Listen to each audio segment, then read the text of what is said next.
Thank you. All right, so we're gonna talk about the Rainy River Headwaters, the Vermilion River Watershed, the One Watershed, One Plan. This is the second stakeholder meeting, so we're happy that you're here.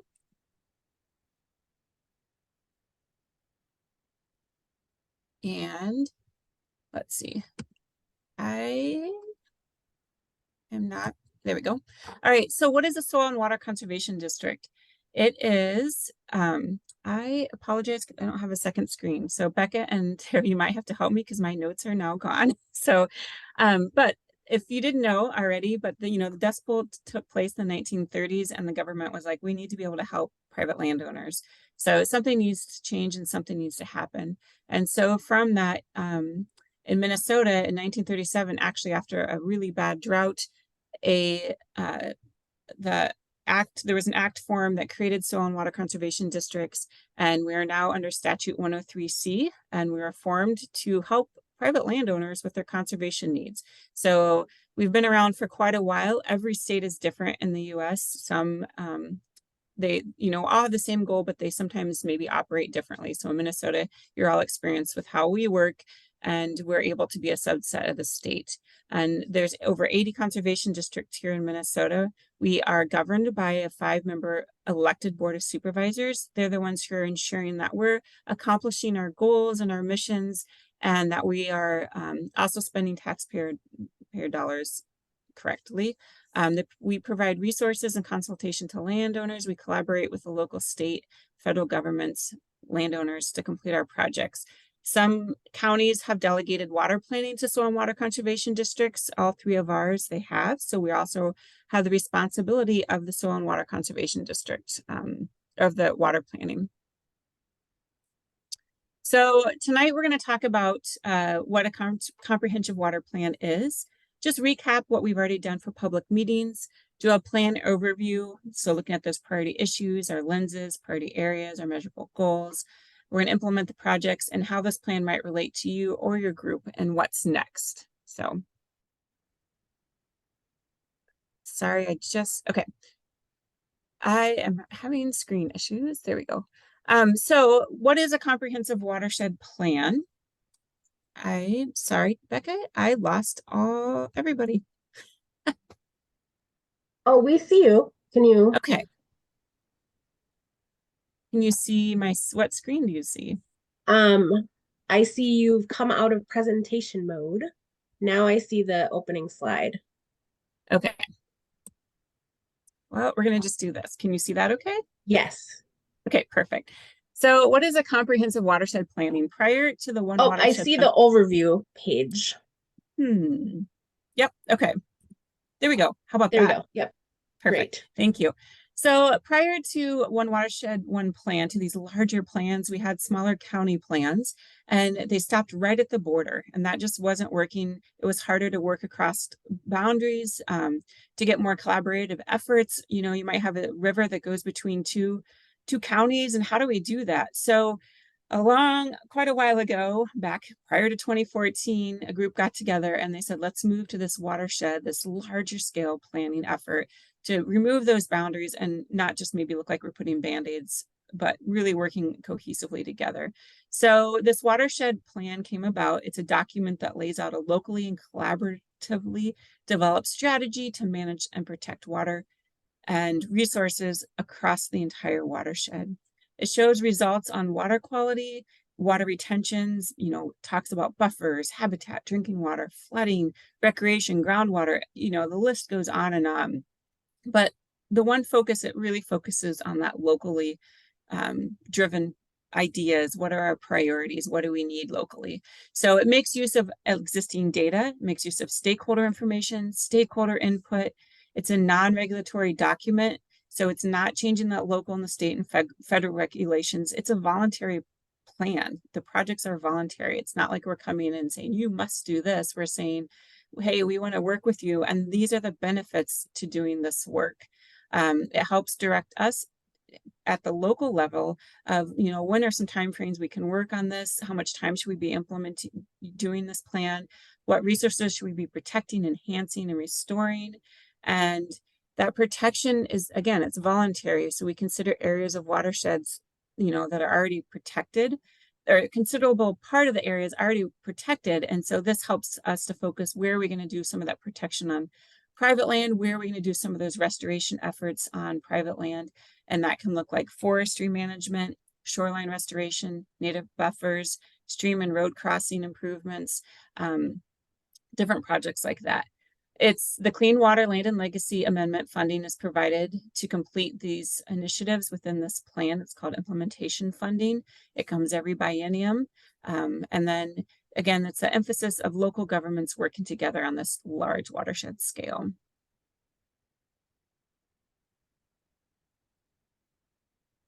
Sorry. So those who work with me enough know that technology and I don't really get along. So this is pretty normal. So I've learned to roll with it. So what does our watershed look like? It's pretty big. It spans, Cook County has that tiny little part, and most of that's the boundary waters. For us, we only have 400 landowners up in that watershed. But our partners have a much larger part of the watershed. It's 3,989 square miles that's draining north up towards that Hudson Bay. So it's a big responsibility, a big area. It crosses, over the Canadian border. We just are responsible for our portion, but we work with our neighbors. Over 1,000 or has 1,691 lakes that are very large. 103 of them are over 500 acres.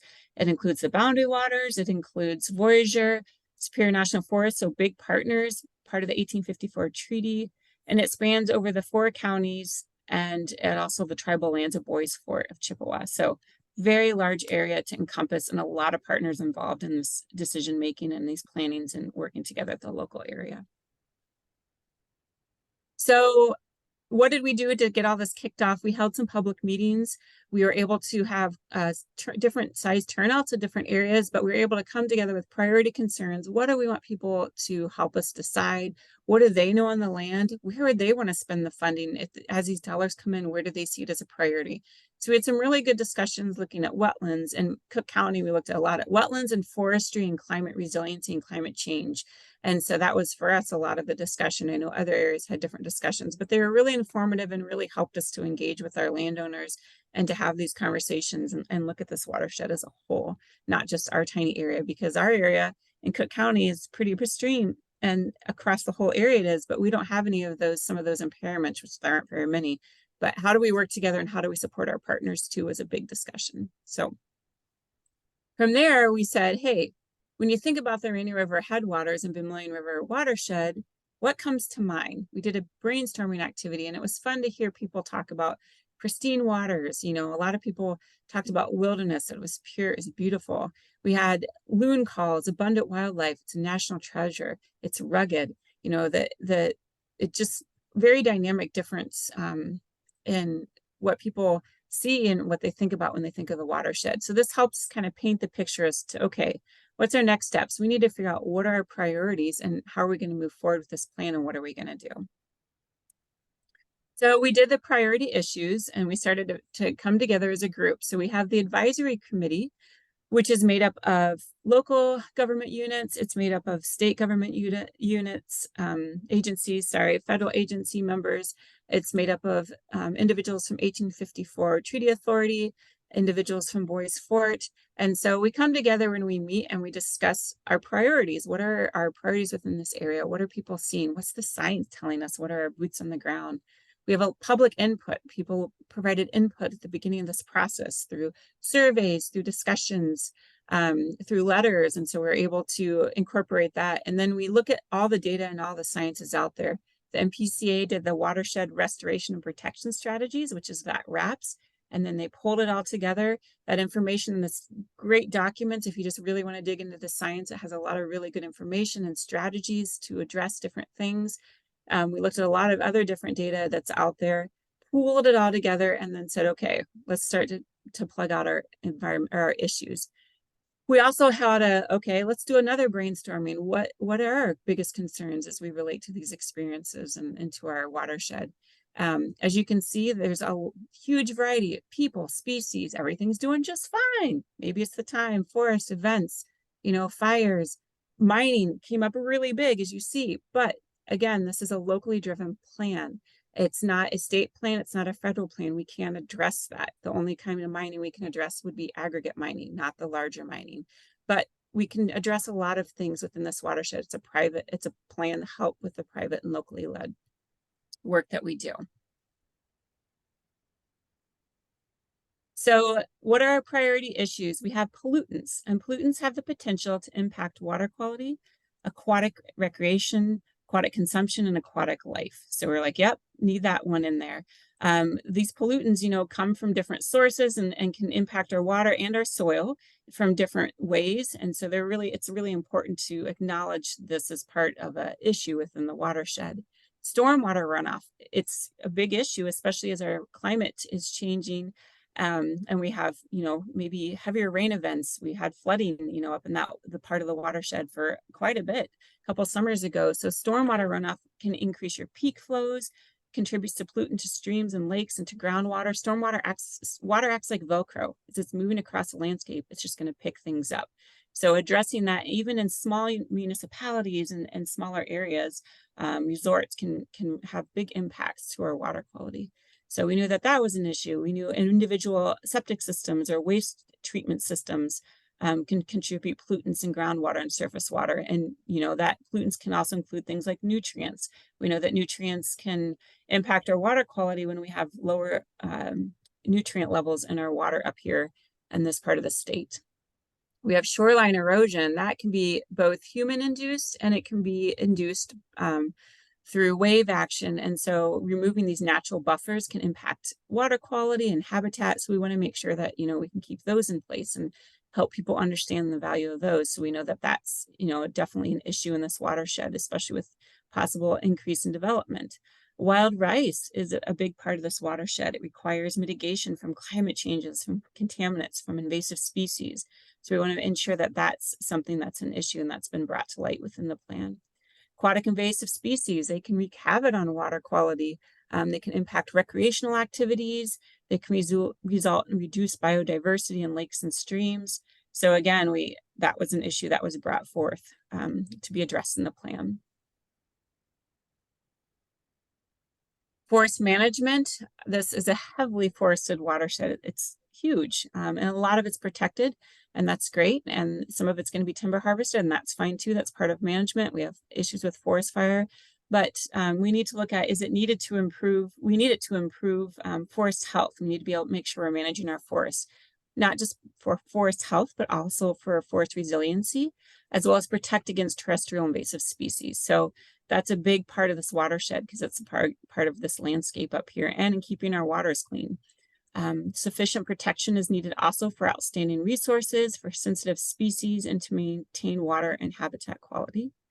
Land use change from development and resource extraction and outdoor recreation can also impact water quality and habitat. So we know that with land use change, it really impacts the water quality. So we want to make sure that was an issue within the plan. Altered hydrology, that includes channelized streams and ditches. So, as you can think about as that development comes in, we want to make sure that we're not getting all these ditches just straight through with maybe no vegetation or no way to slow them down with like rock checks or something. So they can increase erosion and flow, and with the potential to really impair water bodies. So really keeping an eye on ways that maybe streams or ditches are altered throughout this landscape is important. Eroding stream banks will contribute to turbidity, impairments, and reduced habitat quality. They just keep sloughing and sloughing. And so really making sure that those are in check and that they're not being eroded. It's just a simple way. Well, it's not simple, but it's just another way, again, to maintain that water quality. Connectivity barriers impact biological communities and stream geomorphology. And stream geomorphology, for those who aren't familiar with that, that's looking at the winding of the river, and it's looking at the substrates of the river and how that river has a natural flow, making sure it's staying into that natural flow, that the way it should be going. And then groundwater quality and sustainability needs protection too.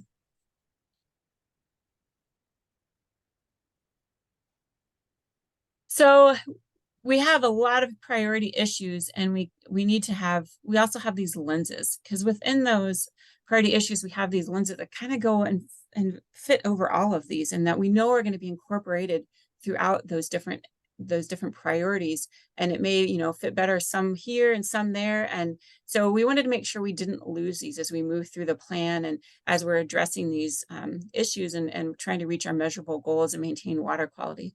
So one of them is climate variability and resilience. And so we're looking at climate change impacts every aspect of the watershed management. We can't just ignore one part because it's going to impact another. So we're looking at the variability in the coming decades.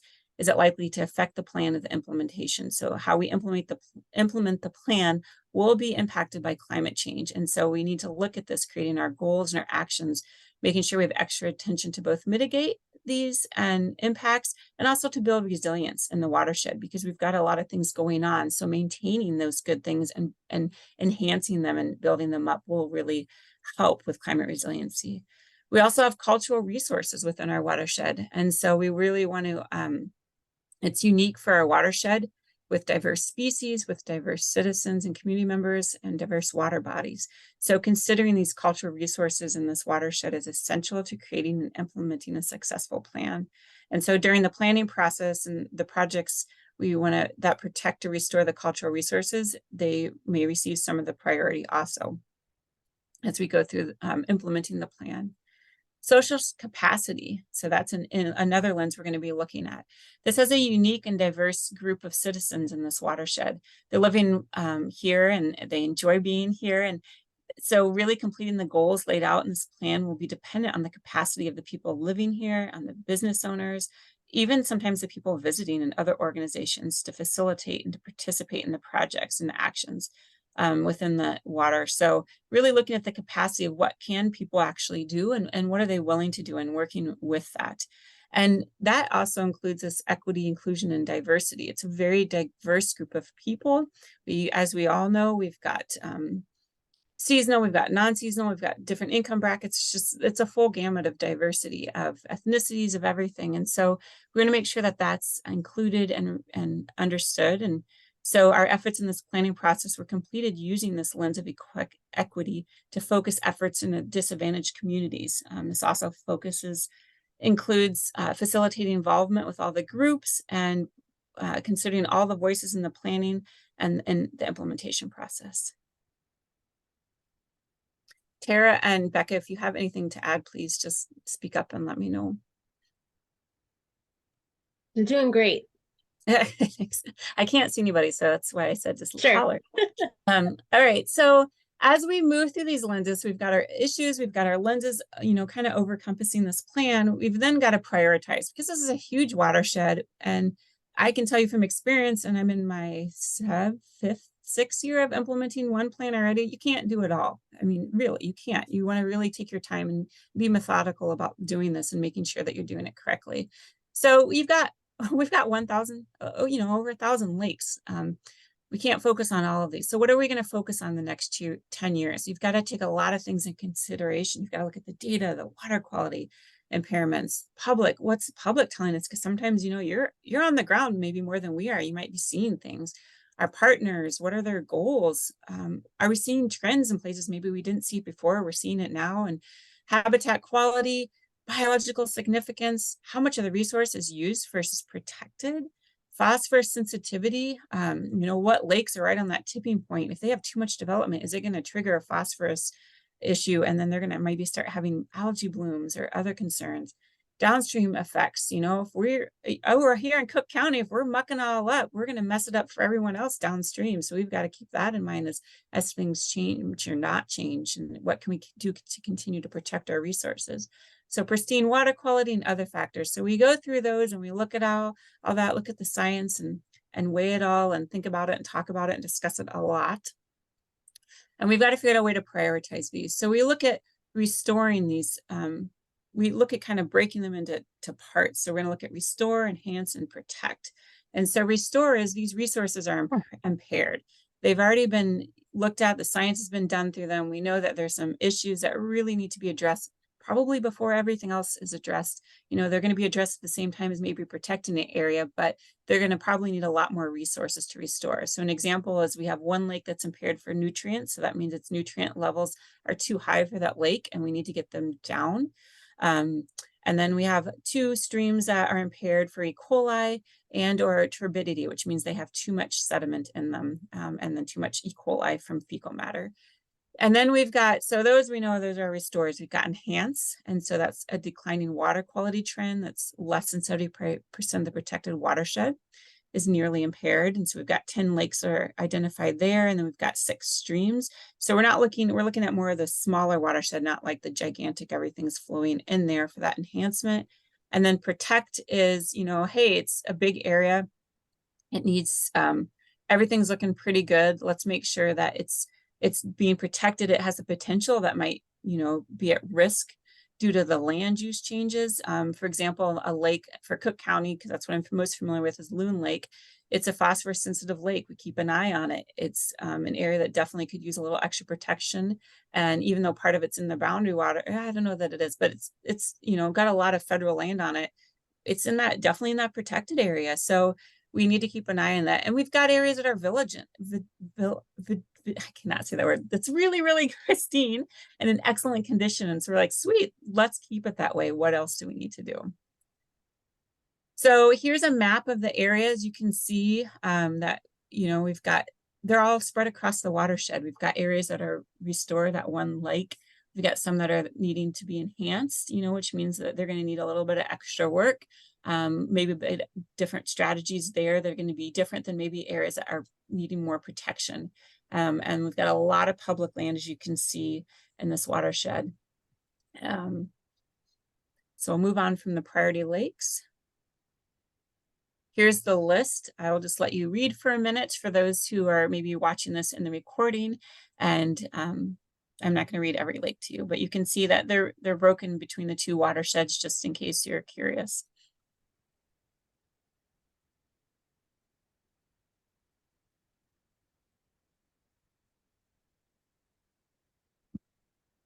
So moving from our lakes, they've got to the water's got to flow. So it's going to flow through our streams, and it's going to flow through our priority streams. And again, we talked about the protection, that restore and that enhance. And so here we talked about that there was 2 rivers that need to be restored and might need a bit more efforts. And that's over in that upper left-hand corner of the map over by the Ash River and the Black Duck. So those are both impaired, either for E. coli or for sediment. And then we've got a few rivers, 10 of those that needed to be enhanced. So they're just going to need different strategies, maybe for more protection, reaching out to those landowners more, looking at that whole, from the top down. How's that water moving throughout that river? What needs to be done? And then those areas that are right there that really need that little extra protection in that green throughout the watershed. And again, here's that list of priority streams. I'll take a minute to pause for those who'd like to read.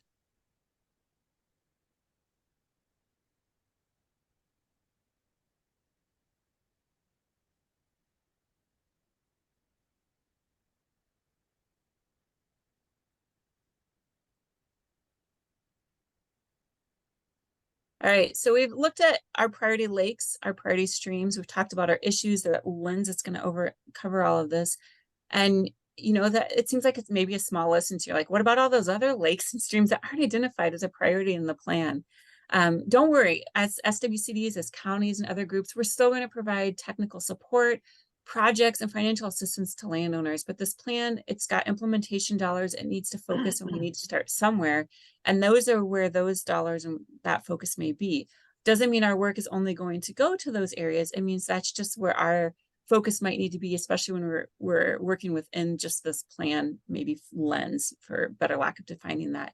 Other things lake owners can do or landowners can do, you could do small lake management planning. We are doing some of that in Cook County. We're working with different land groups or road associations or homeowners, and one lake has their own smaller lake management planning. That Hungry Jack Lake, it's not in this watershed, is an example where they have it. They can pass it on from person to person. Here's why we're monitoring. Here's what we're seeing. Here's where we really like to have a buffer on our lake because our water quality looks like that. So there's other opportunities. Plans are reassessed. These big watershed plans are reassessed every 10 years. So focus can change over the 10 years. With Lake Superior North, our one plan that's done in this area now since 2017, we're going through an assessment right now. you can only get so much done. And so it just helps, again, to help prioritize and focus what we can and can't do within the plan and within this time frame and with the staff and resources that we have. So we have all these concerns, we have these issues, things we want to do. This is great, but we also need to be able to be held accountable, making sure we're achieving these goals, we're actually doing some work. And what are we doing? And so we have these 8 goals here that we're going to work through, and I'm going to just go through them one by one and not spend a ton of time on this slide. And so we're going to look at lakes and shorelines. So that's our first goal. We're going to look at how to restore 2 miles of lakeshore to natural vegetation. So we look at this and we say, okay, and you're thinking, wow, 2 miles, that's in 10 years, that seems like easy peasy. If you think about it, most landowners only own 25 to 50 feet of shoreline, and we've got to make contact with them. We've got to explain why we need them to work with us. We've got to hopefully have them come on board, and then we've got to implement it. And it takes a year or two to sometimes get that going. So 2 miles is a lot, of feet of shoreline. And when you put it that way and you look at it. And so this is a great goal to go across the watershed and try to achieve with all of us working together. We're looking at shoreline plantings, erosion assistance, outreach, shoreline ordinances that might need to be beefed up a little, shoreline incentives to say, hey, let's do some plantings. This is a voluntary plan, and then some AI's prevention and management. So those are some strategies that we will use to help implement this shoreline goal and to have this be meet this measurable goal. What? You're gonna watch TV with mother. She's waiting for you. I'm on a Zoom thing until 8. The next goal that we have is a riparian and stream connectivity. And so here we have the riparian goal is 1, and then connectivity is a second one. And so riparian enhancement, enhance 1 mile of riparian land. So we're looking at implementing around also 100 acres of agricultural BMPs. Again, you may think 1 mile, really? A mile of restoration of riparian enhancement can cost hundreds of thousands of dollars and get up maybe 1, 2, 3, or 4 landowners on board, depending on what river you are. It takes a lot of time. So this is an achievable goal. We're looking at riparian plantings, maybe it's cattle fencing or different agricultural best management practices. If they're crossing the river, maybe you need to find a way, put in a bridge or something to help with those farming practices. So it's an achievable goal. It's a big goal, but I think that we're up for the challenge. Another goal we have is connectivity enhancement. So removing 10 barriers. So that's really important. It enhances stream connectivity. That helps with fish passage. It helps reduce sediment. Often when we have these barriers, like old fish dams that might be in there, you're going to have to remove it, restore the stream banks, put in that geomorphology. So maybe putting in special rocks, restoring the runs of the pool and the riffles and the pools of the stream. So it's not just ripping out a dam and saying, hey, it's good now. It's really looking at that stream and what is the long-term benefit of it. So 10 is a lofty goal. On average, you can get 3 or 4 done every 2 to 3 years. So this is great. And I think it's achievable also. It just is going to take time, but just trying to help you understand the background of why these numbers aren't huge across this watershed, but why they are the numbers that they are. But they enhance that stream connectivity, provide culverts and crossings for the inventory. That inventory is really important. It helps our local highway departments understand maybe what needs to be adapted for climate resiliency. If you've got a 6-foot pipe, as a culvert, and you've got maybe a 8-foot wide stream, that's not going to work, especially with increasing rain events. So maybe it's looking and seeing how can we adapt that, and that inventory helps with that. And then coordinate with our road authorities across this watershed, which they're already doing a great job of, but keeping that momentum going. Again, those are just some of those activities. Looking at, again, forest health, that's another goal, managing 4,200 acres of forested land. This is a heavily forested area. So maintaining those forests, protecting those forests, again, providing those resiliency, and that management's really important. Looking at the noxious weeds and terrestrial invasive species. And some people are like, what about terrestrials? Well, they help maintaining and keeping them back helps maintain biodiversity, which maintains forest health. So we really want to try to keep those terrestrial invasives at bay. Forest stewardship planning is important. Small parcel management. In Cook County, we don't have large parcels up there. We've got really small, 5 acres, 4 acres, smaller than that, and so we're going to have to get creative in some of these smaller areas, and looking at a lot of outreach is how we can help maintain forest health within this watershed. And then the goal for land protection, protecting 1,570 acres, looking at easements, looking at permanent easements for these land protections, and doing a lot of outreach. And so it doesn't show areas here that are focused for protection, but there's within that watershed too. Another goal is looking at drinking water. So a lot of our individuals and residents that live up here, or landowners, get water not just from the ground, but also from surface water. So we need to look at municipal drinking water, from surface water, from both lakes and streams, looking at Ely and Burnside, from groundwater, thinking Tower and Sudan area. People from private wells get their drinking water from there, looking for unsealed wells. And people are like, what about unsealed wells? Well, if you've got horses and you have an unsealed well and you have stormwater, not picking on people who are horses, just a situation that I've experienced here, they had stormwater running into their well, so that needed to get sealed. Nothing anybody had done wrong. They just didn't know actually that the well was there. So sealing up those wells to, help so there's not pollutants going in there. Failing septic systems can pollute surface water and groundwater. So it's a really important thing for the drinking water up here. So what's our goal for this? To seal 50 unused wells and to replace 50 non-compliant septic systems. And this can be done through different strategies and implementation strategies. And then our next goal is stormwater and retention. So stormwater management, we've got larger storm events are becoming more frequent. We've got stormwater quantity and quality. We've got, runoff is just keep going if we don't have forested areas or grassed areas. So planning for larger rain events can protect water quality and human health and safety, really just doing what we can. So stormwater plans, planning is huge. It makes such a difference. It helps keep people on the same page. So really, looking at trying to get stormwater plans and stormwater projects in the ground. Stormwater plans aren't done overnight. They take a year or two to do. And then getting to implement those projects can take another couple of years. So it's a long process, but in the end, it's really worth it. Looking at stormwater best management practices, even for individual landowners, there's a lot people can do just on their property. So providing the education outreach, looking at chloride management, incorporating stormwater management into road projects, it's going to be big over the next 10 years. And then water retention is our next goal. And so looking at that 0% change in current watershed discharge, building resiliency for the future precipitation. So we don't want to change what's going on. We want to provide outreach around this, look at that Wetland Conservation Act and actions from other goals and how we can have this water retention. So for implementation, how are we going to do this? What are we going to do? We need to put these projects into action. And we need to, achieve those measurable goals we just talked about, implementing miles of shoreline and forestry practices. And so we do this through partnership.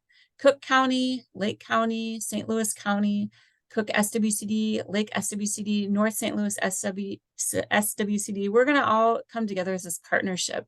And we go through a joint powers agreement and a memorandums of agreement, and we work together. And that's what they're built for, is to say, hey, we're going to work together. We're going to get some funding, and we're going to decide as a group, what are our priorities? What are our goals? Keep revisiting. Here's our goals. Here's how we're going to measure them. Okay, what do we need to do? Where do we want to start? Where's the highest priorities? And we're going to go through and we're going to work together and start implementing these actions. Local collaboratives can also provide input and be part of this implementation. Cooch County, SWCD, and the county, they have a very small part of this watershed, but they can still participate. Boys Fort Nation and the 1854 Treaty Authority, they can come and say, hey, we want to be part of this. Cities, lake associations, state agencies, federal agencies, the list kind of goes on and on. Collaborators in the Lake Superior North, for example, have been coming forward saying, we want to participate. Here's how we can participate. Here's what we can achieve in the plan. So it's not just, it's our local plan, but it's also your local plan. It's the public. So how can the plan relate to you as a landowner? You can do things like well sealing, opportunities for shoreline planting, stormwater, septic systems, forestry. Come talk to us. We can do site visits. The list is very long. As a lake association, you can help with outreach, develop lake management plans, help with, workshops. We found, it's really successful to have workshops, and people come to meetings from our agencies, come to your meetings, and then people get excited, and then they're like, how can I participate? And that education outreach, as leads to maybe shoreline plantings or well sealings, or different actions or more protection strategies. talking and putting a little bit of heat or a little bit of conversations on with the cities and townships, encouraging that stormwater plan and supporting it when it comes forward. And the projects that they're doing is huge. And understanding those benefits of shoreline projects too, or road and stream crossing, and understanding that, yeah, this small culvert's going to become a bridge now, and it's going to cost a lot more money, but in the end, 20, 30 years, this is going to be a conservation benefit to the resources. And getting also in touch with those businesses and resort owners and those friends, you know, it's, hey, have you thought about a stormwater plan? Have you thought about a shoreline project? You know, these are things that will benefit the resources now and for the next owner of your business, and for the next owner and the people who come and visit and stay here. So it can really relate to each person in different ways, just depending on the lens that you choose to use. So what's next? We've gone through the kickoff meeting, which we talked about earlier. We have done the issues already, which we've talked about. We've done the priority concerns. We've looked at our goals, our actions, our programs administration. We are now getting ready to do this internal review, and that's why we're bringing this forward to you. We're saying, hey, we're reviewing this. We feel like we have a good plan. We hope you do too. What are you thinking? What are you seeing? And so we would ask that you reach out if you have questions or ideas.